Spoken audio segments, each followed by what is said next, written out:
نحمده ونصلي على رسوله الكريم أما بعد فأعوذ بالله من الشيطان الرجيم بسم الله الرحمن الرحيم ربي اشرح لي صدري ويسر لي أمري واحلل عقدة من لساني يفقه قولي واجعلني وزيرا من أهل ربي زدني علما اللهم فقهنا في الدين اللهم إني نسألك علما نافعا وأولا متقبلا ورزقا طيبا اللهم انفعني ما علمتني وعلمني ما ينفعني وربي زدني علما آمين يا رب العالمين. السلام علیکم ورحمت الله وبرکاته. الله مراوله زموږ ګرانو خوندو الله دې وکړي چې ټول روغ او جوړ اوسئ. نو نن چې زموږ استغفار دی د دې تر مخه زه غواړم چې تاسو سره یو څو خبرې شریکې کړم. لکه څنګه چې استاذې ویلي وو چې نن سبا دا زموږ په معاشره کې داسې کسان شته چې موږ پر حق یو، موږ چې کوم یو خبره کوو موږ خبره حقیقي وي رښتیا وي او موږ پر حق یو، مګر د دې باوجود د دوی رویه زموږ په وړاندې یعنی منفي وي. یعنی موږ پر حق یو رښتیا وي لیکن دوی کوششونه کوي چې دوی دغه زموږ په خبرو کې دوی منفي پوینټونه راوباسي او دوی دغه موږ او زموږ خبرې غلطي ثابت کړي. نو بعضې وخت مطلب موږ مجبور سو چې خپل صفایي هر چاته پیش کو، خپل لون هر چاته ووایو چې داسې نه دی، دا صحیح دی یا دا غلط دی، لیکن د دې باوجود هغوی په هغوی باندې هیڅ زموږ خبرې کوم اثر نه کوي. نو بیا په داسې ځای کې موږ باید خاموشي اختیار کوو، موږ باید خاموش اوسو. په داسې حال کې خاموشه کېدل یعنی دا اسانه خبر نه دی انسان لپاره چې هغه پر حق یې او د هغوی سوچ زموږ په وړاندې منفي وي، چې مطلب موږ څه سوچ زموږ خبره حقیقي وي او هغوی سوچ دی برته منفي راوخیږي، نو زموږ په حق لاندې هغوی سوچونه منفي وي او غیر مناسبي خبرې کوي. نو باید موږ خاموشي اختیار کو. نو په داسې وخت کې باید موږ هغه وکړو چې کوم الله تعالی نبی کریم صلی الله علیه وسلم ته حکم کړی وو چې فاصبر على ما يقولون وسبح بحمد ربك قبل طلوع الشمس وقبل الغروب. نو الله تعالی ورته فرمایل چې ای رسوله خلک چې پتا پسې خبرې کوي نو ته صبر وکړه، یعنی ته خاموش اوسه، ته خاموشي اختیار کړه، صبر وکړه او زما حمد و ثنا وایه او تسبیحات کوه. او لکه رسول الله صلی الله علیه وسلم به چې وو هغه به د لمر راختلو او لمر لیدلو څخه به مخکې هغه به تسبیحات کوله، سبحان الله به ویل، الحمدلله به ویل، سبحان الله وبحمده به ډیر ویل او دا به هم ډیر ویل سبحان الله والحمدلله ولا اله الا الله والله اکبر، دا به هم د ډیر ویل. یعنی موږ ته چې شي پکار ده یعنی موږ باید خپل ښه کارونه کوو، خپل اخلاق به ښایسته کوو او خپل اخلاق به د نورو دپاره نه خرابوو او د خپل رب حمد سره به تسبیحات کوو. او اوله خبره دا چې موږ به د ښه والي لاره نه پرېږدو، موږ به خپل ښه اخلاق نه پرېږدو او نه به هم موږ په ښو کارونو باندې عمل کول پرېږدو. او رسول الله صلی الله علیه وسلم فرمایلی دی چې دا ذکر ماته تر هر هغه شی محبوبه دی د هغه څخه چې لمر راخیږي، یعنی دونه بهتره ذکر دی. یعنی او کله چې رسول الله صلی الله علیه وسلم ویلی دی او کله چې یعنی تاسو جذباتي سي او په دې نه پوهیږئ چې څه وکړئ نو دا ذکر کوي، انسان زړه به پر سکون سي د دې ذکر کولو سره. په تاسو باندې چې څوک چغې ووهي یعنی د جنگ په حالات کې نه هغه په موږ باندې چغې ووهي او کله چې موږ دا ذکر ووایو نو ان شاء الله دا زموږ غصه او درد دا به زموږ څخه لرې سي، ځکه چې شیطان به کمزوری سي، دا زموږ څخه لرې کیږي غصه او شیطان کمزوری کیږي. او په تسبیحات ویلو سره به موږ طاقتور سو او که موږ هغه مقابل شخص ته جواب ورنکړو نو د هغوی شیطان به هم کمزوری سي، هغه به هم خاموش سي چې دا غبل لپاره جواب رانغلی نو هغه به هم خاموشي اختیار کی، خاموش به سي. یعنی که موږ فکر وکړو چې بحث په څه وخت کې ډیریږي چې کله دوه نفر خپل جوابونه وایي، دلیلونه وایي، خپل ځان صفایي پیش کوي، خپل ځان ښه ثابتوي، په دغه وخت کې بحث چې دی دا ډیریږي، سمیږي نه خبره نور پسې خرابېږي. او په کوم وخت کې دغه بحث چې دی دا ختمیږي چې په دغه دواړو کې یو نفر چې دی هغه خاموشي اختیار کوي، هغه او چپ سو، خپل تسبیحات به کوو او هغه بل لپاره به پرېږدو خپلې خبرې ته چې هر څه وایي هغه دی وایي. او دا خبرې چې دی دا زموږ لپاره تجربات دي، دا زموږ لپاره ډېرې تجربې دي چې موږ فکر وکړو چې په هغه فلانۍ ورځ مې هغه خبره وکړله د هغې نتیجه دا راغله، په بله ورځ مې هغه بله خبره ونه کړله چپ سولم د هغه نتیجه بیا دا سوه. یعنې دا هر څه تجربې دي زموږ لپاره. او چې موږ خپل په هرې خبرې یا هرې معاملې باندې ژړا شروع کړو نو موږ بیا هیڅ وخت مخته نسو تللی، موږ هیڅ وخت پرمختګ نسو کولای. نو موږ به خپل ځانونه قوي او مضبوطه کوو به او که داسې منفي تجربه وي زموږ سره نو موږ به دا وایو چې دا زموږ دپاره یو مهلت دی، دا یو موقع ده زموږ دپاره چې زه باید خپل د تجربې څخه زده کړه وکړم او په داسې حالاتو یا خبرو کې باید موږ په خپل رب باندې توکل وکړو، خپل د ګناهونو بخښنه وغواړو. دغه زموږ توکل او خپل ګناهونو بخښنه غوښتل دغه د خلکو د منفي رویو جواب دی او الله تعالی په سورة الفرقان کې فرمایلی دی وتوکل علی الحی الذی لا یموت وسبح وبحمده وکفى به بذنوب عباده خبیرا، چې ای محمد صلی الله علیه وسلم پر هغه الله یقین وکړه چې ژوندی دی او چې هیڅ کله مړ کیدونکی نه دی، د هغه د حمد سره د هغه تسبیح وکړه. یعنی الله تعالی کافی دی خپل د بندگانو په خبرتیا باندې، یعنی الله تعالی خپل د بندگانو په هر کار هر عمل باندې خبره دی.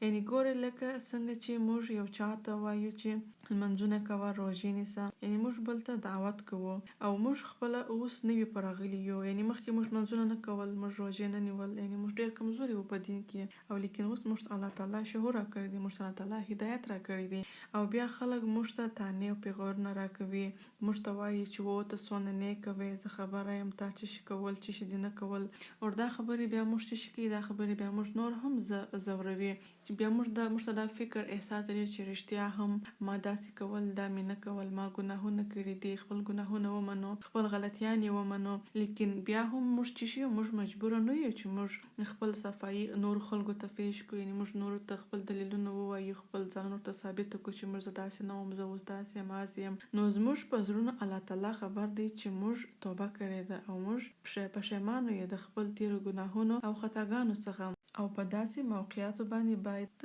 موږ تسبیحات وکړو او استغفار ووایو او بعضې وخت موږ د وضعیت طریقه زموږ د وضعیت طریقه سمه نه وي او زموږ د الفاظو انتخاب یعنی ترتیب مناسبه نه وي او موږ یو پر بل باندې د واکمنۍ یا بابایي کوشش کوو، لیکن موږ نه خبر چې اوس موږ څه یو که غلط یو. نو په داسې موقع چې انسان تسبیحات او استغفار کوي نو هغه ته معلومیږي چې هغه چیرې غلط دی، یعنی په کوم ځایو کې انسان غلط دی. لکه څنګه چې یونس علیه السلام و چې هغه د تسبیح وکړله چې لا اله الا انت سبحانك انی كنت من الظالمین، یعنی هغه پوه سو، یعنی هغه پوه و چې یا الله زما څخه غلطي سوې ده ورته ما وبخښه، هغه بخښنه وغوښتله، یعنی خپل غلطي ریالایز کړل، هغه پوه سو په دې باندې، هغه خبر و. یعنی بعضې وخت کیدای شي چې بل غلط یې، لیکن بعضې وخت کیدای شي چې موږ غلط یو. لکه څنګه چې موږ وایو چې موږ بل ته ګوته نیسو نو څلور ګوتې موږ خپل ځان ته نیول کیږي. نو اول باید موږ خپل اصلاح وکړو، باید موږ خپل غلطي ومنو او کوشش وکړو چې خپل ځان صحیح کړو. نو په داسې حالاتو کې چې انسان د الله تعالی څخه بخښنه وغواړي، تسبیحات وکړي، نو الله تعالی به هغه کس ته صفا لاره یعنی سمه لاره وښوي. بیا زموږ په زړونو کې دا راګرځي او موږ ته دا احساس پیدا کیږي چې دا زما دا الفاظ سم نه و او دا وخت چې و دا خبره چې ما وکړه نه هغه د خبرې کولو مناسب وخت نه و، دا چې د ټولو مخته مې وویله دا باید ما نه وای ویلې، یا دا وخت چې مې وویل دا وخت مې باید نه وای ویلې. نو زموږ په زړونو کې دا سوچونه موږ ته را پیدا کیږي. نو د خپل غلطي منل او ځان ته فکر کول دا د الله تعالی د کومک یو شکل دی. په داسې وخت کې تسبیح کول یعنی که هغه بل ملامت وي نو موږ ته به الله تعالی صبر راکړي او که موږ غلط یا ملامت یو نو موږ ته به دا احساس پیدا کیږي چې ما باید داسې نه وای کړی. نو په دې خاطر نبی کریم صلی الله علیه وسلم ته بار بار د استغفار او تسبیح ویل سوي دي او پر الله تعالی باندې د توکل کولو ویل سوي دي چې الله تعالی موږ ته چې صرف الله تعالی موږ ته هدایت راکوي. موږ په سوچونو فکرونو او د زړه په حال باندې هیڅوک نه دي خبر بغیر د الله تعالی څخه چې صرف الله تعالی خبره چې موږ په زړونو کې څه دي. نو په دې خاطر ویل سوي دي چې تاسې صرف په الله تعالی باندې توکل وکړئ او که موږ فکر وکړو کوم کار چې موږ ته مشکله معلومیږي هغه کار په موږ کې تغیرات او بدلون راوستلی سي. دا یو مشکل کار دی چې موږ خپل غلطي ومنو. موږ باید دا فکر وکړو که بل غلط کیدای سي نو زه هم غلطه کیدای سم. که داسې فکر موږ وکړو نو دا به په موږ کې ډیر مثبت تغیرات تغیرات راولي ان شاء الله. او نبی کریم صلی الله علیه وسلم ته دا هم ویل سوي دي چې ته د قیامت تر ورځې دغسې کوه، یعنی تسبیحات او استغفار کوه. یعنی بعضی وخت دا سفر ډیر اوږد یعنی طولاني هم کیدای سي، بعضی وخت تر هفتې پورې کیدای سي، بعضی وخت تر میاشت او یا هم کیدای سي تر عمر پورې وي. نو دا زموږ تسبیحات به تر قیامت پورې زموږ سره وي ان شاء الله. چې ما همیشه تسبیحات کړي دي، زه تر شا سوې نه یم، یعنی ما ګیو اف نه دی کړی. ښه خبرې مې کولې، ښه خبرې مې نه دی پرېښي، ښه اخلاق مې نه دی پرېښي.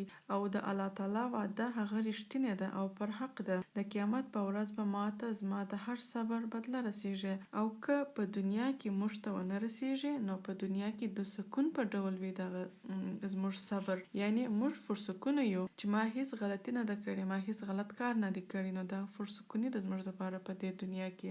نو استغفار او تسبیحات داسې قوت دی زموږ لپاره چې ان شاء الله موږ ته به ټول عمر فایده رسوي.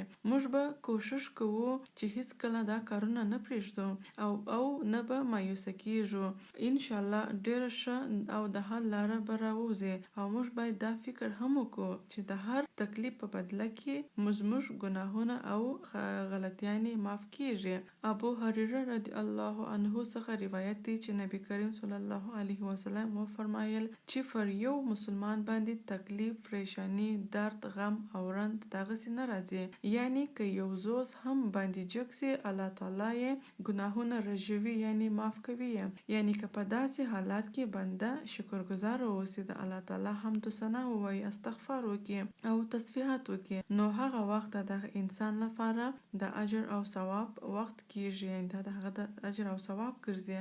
او په هغه وخت کې ګناه ورڅخه لرې کیږي چې بنده صبر هم وکړي. او وایي چې کله زوز در باندې جګ سي یا دی لاس پرې سي او یا دی لاس وسوځل سي، نو په هغه وخت یعنی فوراً به ته سبحان الله یا الحمدلله وایه، په دې کې هم اجر دی.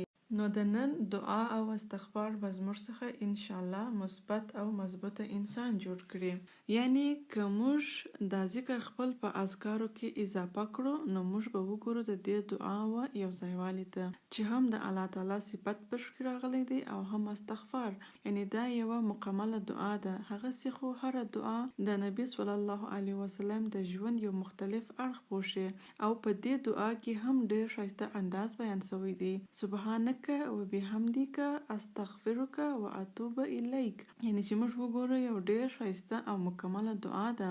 معنا یې ده پاکی د تا لره او صفت دی تا لره او ستا څخه بخشش غواړم او توبه کوم ستا و طرف ته. یعنی د الله تعالی صفت دی په دې کې چې دا ټولو صفاتو مستحق چې دی هغه الله تعالی دی او الله تعالی پاک ذات دی او بخښونکی دی. او زه ستا و طرف ته بخښنه غواړم او توبه کوم. او د دې په باره کې حدیث راغلی دی چې عایشه رضی الله عنه ویلي دی چې رسول الله صلی الله علیه وسلم د وفات څخه تر مخه به همیشه دا دعا ویل، سبحانک وبحمدک استغفرک واتوب الیک. عایشه رضی الله عنه ویل چې ما د رسول الله صلی الله علیه وسلم څخه پوښتنه وکړه چې دا څنګه کلمې دي چې زه ګورم تا اوس د دې ویل شروع کړي دي.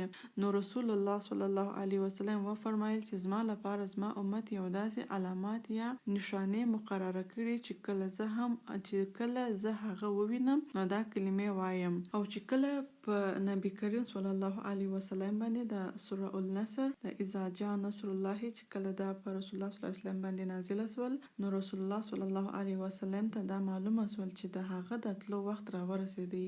نو دلته موږ ګورو چې د دې حدیث څخه 2-3 شیان معلومیږي چې نبی صلی الله علیه وسلم به همیشه دا فرمایل. یعنی د انسان په ژوند خو بیله هغه هم هیڅ باور نسته. نو څه معلومه ده چې کومه ورځ به زموږ اخره وي. نو انسان باید هر ورځ داسې فکر وکړي چې دا می اخره ده. او تسبیح هم حتمی باید پشکې اټکو، یعنی باید پشکې خپل په ژوند کې اټکو، یعنی داخلي کو.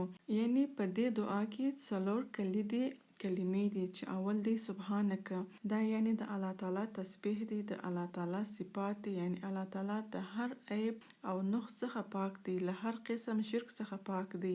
او کله چې موږ وایو سبحان الله د دې معنا یعنی موږ هر ډول شرک رد کړي یا رد کوو، هر خبره رد کوو چې د الله تعالی سره منسوخ کوي، یعنی د هغه سره مشابهت کوي، د هغه سره شراکت کوي. سبحان الله، یعنی د الله تعالی ذات مکمله دی او بیا و بحمدک او صفات د الله تعالی لپاره دی. یعنی موږ ګورو که چیرې یو انسان د الله صفات و نکړي نو ټوله کائنات هغه د الله تعالی صفات کوي، چې موږ یې و نکړو نو هیڅ فرق به ونه کړي. یعنی که موږ وګورو په اسمان کې د یوې ګوتې په اندازه هم ځای نشته چې فرشتي د سجده نه وي کړي، او د هغوی یوازینی کار د الله تعالی حمد او تسبیح دی. یعنی که موږ یې نه کوو نو هیڅ فرق نه کوي، موږ بې برخې یو. نو دا لپاره ټوله صفات د هغه رب لپاره دی چې ټوله کائنات یې صفت کوي. او بیا استغفرک یعنی بخښنه کوم یا غواړم له الله تعالی څخه، لکه مخکې چې موږ وویل چې په قرآن کریم کې په مختلفو ځایو کې و نبی صلی الله علیه وسلم ته ویلي چې د خلکو خبرې تا ته اذیت درکړي نو ته د الله تعالی حمد او تسبیح وکړه. نو بیا ځکه چې موږ هره معامله و الله ته تسلیموو نو موږ وایو چې سبحانک و بحمدک او بیا استغفرک و اتوب الیک، یعنی شاید زه غلط یم، شاید زما طریقه غلطی یې، نو یا الله زما تر ګناه را تیر سه، بخښه راته وکړې او اصلاح مې کړې، ستا و طرف ته رجوع کوم. بعضی وخت موږ نه پوهیږو چې څه وکړو، یعنی کله چې موږ پریشان یو نو موږ باید استغفار وکړو. یعنی استغفار د زړه او د دماغ د روښانه کېدو لپاره ډیر ضروری دی. موږ ډیر کلیر سو، یعنی موږ ډیر صفا سو چې موږ څه غواړو، یعنی تر هغه چې زموږ زړونه او دماغ آرامیږي، یعنی موږ باید استغفار ووایو. او بیا موږ ګورو چې د هر ګنهکار لپاره د توبې دروازه خلاصه ده، او الله سبحانه وتعالی زموږ کمی او غلطي ویني او پیژني، او دغه الله سبحانه وتعالی بخښنه راته کوي. هر واري چې موږ خپل د الله و طرف ته وګرځو د الله د رحمت دروازه و موږ ته خلاصه ده. انک تواب الرحیم، الله تعالی تواب بخښونکی او رحیم دی. الله د ډیر خلکو توبې قبلوي. که چیرې یو نفر وي او الله څخه په وار وار یعنی هر بله توبه غواړي نو الله تعالی هم په کثرت سره توبه قبلوي.